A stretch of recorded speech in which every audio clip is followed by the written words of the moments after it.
Sushi night gone wrong. Last Friday, my neighbor Greg invited me over for what he enthusiastically dubbed his DIY sushi night.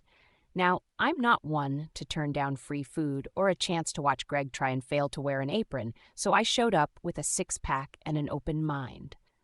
The first thing I noticed was that Greg had set up his living room like a cooking show. There were bamboo mats, a suspiciously large amount of plastic wrap, and what looked like a YouTube tutorial paused on step one. Mildly curious, I asked if he'd ever made sushi before, and he grinned. "Nope, but how hard can it be? It's just fish and rice." That should have been my first warning. Things started going off the rails when Greg unveiled his ingredients. He pulled out a bag of Uncle Ben's instant rice, a can of tuna, and, God help us, a jar of pickles. "Trust me, man, it's fusion," he claimed, as he proceeded to microwave the rice in a plastic bowl that promptly began to melt. I tried to play along and offered to help, but Greg insisted the whole point is DIY. You do your own.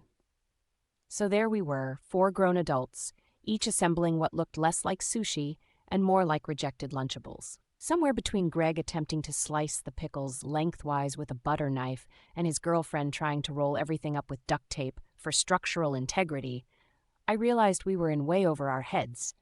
The rice was gluey, the tuna was suspiciously warm, and the pickles were, well, pickles.